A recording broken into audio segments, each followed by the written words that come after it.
As we approach the 4th of July, I have some thoughts about what faith looks like in this experiment we call the United States. Stay tuned.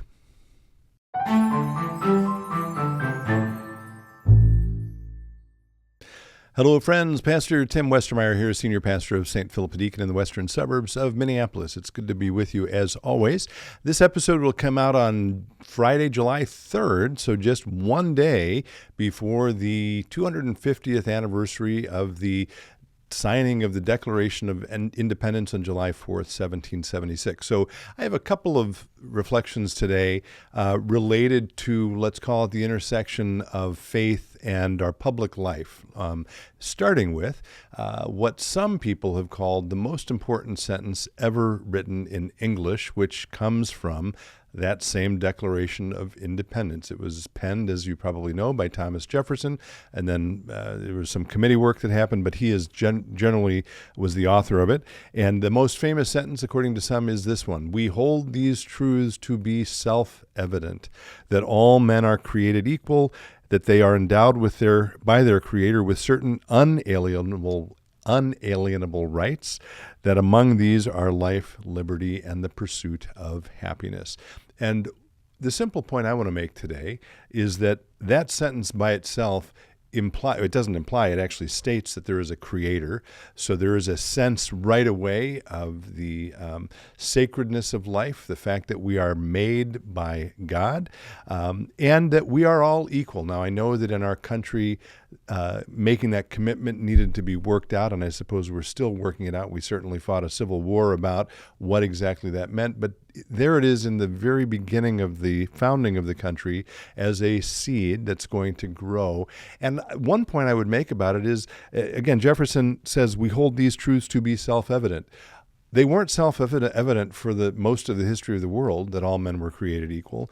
And the fact that the founders consider themselves those truths self-evident is, in my opinion, derived precisely from the Judeo-Christian heritage, which reminds us that we are all made in the image of God, and therefore, in fact, that we are all equal.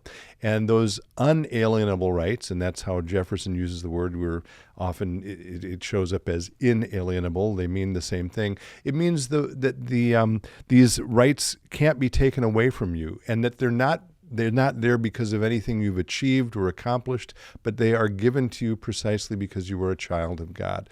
So more could be said about that, but right in that very critical, hugely important, towering sentence, I believe we have some important Christian truths that are disclosed, right, and that end up, again, forming the seed for this new government that was about to be born.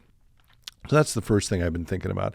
The second thing, and again, maybe I'm saying what everyone knows. I think perhaps it isn't quite as commonly understood as we may think, has to do with, if I were to say, tell me what comes to mind if I talk about the relationship in America between the church and the state, what would come to your mind?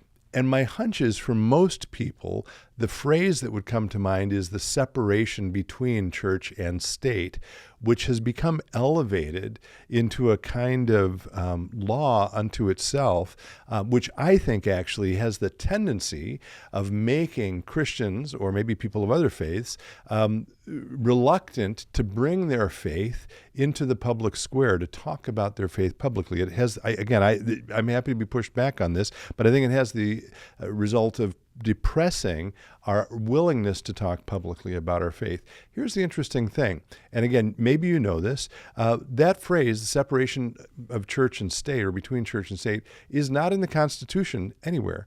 It's in a letter by Thomas Jefferson, written in 1802 to the Danbury Baptist Association. What is in the Constitution is in the Bill of Rights. It's in the first article, or the First Amendment of the Bill of Rights, and it says this: Congress shall make no law respecting an establishment of religion or prohibiting the free exercise thereof. Right? So on the one hand, what that tells us is that the government can't establish some kind of state religion, which had been the case in Europe, and the founders of this country realized that didn't always work out so well. So the First Amendment disallows that. Government, you're not in the business of establishing religion. And on the other hand, it also says the government can't prevent people from exercising their religion freely and publicly, right? So those two items are really the bedrock of religious freedom in America. The anti-establishment clause and the free exercise clause. And those are far more important, it seems to me, to remember as Christians than this separation between church and state, which again does not appear in the Constitution or in the Bill of Rights. And so what that suggests to me as we approach 4th of July is that we should, I guess I'm reminded of the line from 1 Peter chapter 3, where we read this. This is from Paul's letter. Always be ready to make your defense to anyone who demands from you an accounting for the hope that is in you. Yet, and I'll come back to this, do it with gentleness and reverence. Okay? So what Paul is saying is, as a Christian, it's incumbent on you to be able to articulate, to defend, to argue for your faith, which we are allowed to do in this country. And second half of that phrase or that verse from Paul, if you're going to do it in the public square, if you're going to do it openly and publicly, you have to do it in a way that is reasonable and rational and that convinces people through, I'll use the language of argument. That doesn't mean argument in the sense of fighting, but in the sense of making propositions that actually convince other people. At the end of the day, of course, that's not done only by what we say. It's also by how we live our lives. And maybe that's one of the great lessons of our faith, is that we communicate our faith more by what we do rather than by what we say. I think it was Mother Teresa who said, always preach the gospel at all times, and when necessary, use words. I think that's also attributed to Francis of Assisi. In any case, I guess my point as we approach the 250th anniversary of this experiment that we call the United States, as Christians in this great republic, I want to make sure we remember we're allowed to bring our faith to the public square. In fact, we're commanded to by our Savior, and we're commanded by that same Savior to do it with gentleness, with reverence, with respect, so that we can share the light of Christ with a world in need. I hope that makes sense. I do wish you a very happy 4th of July. I hope you can celebrate with friends and family in a way that's fulfilling and safe. And until next time, as always, be well, stay in touch, and God bless.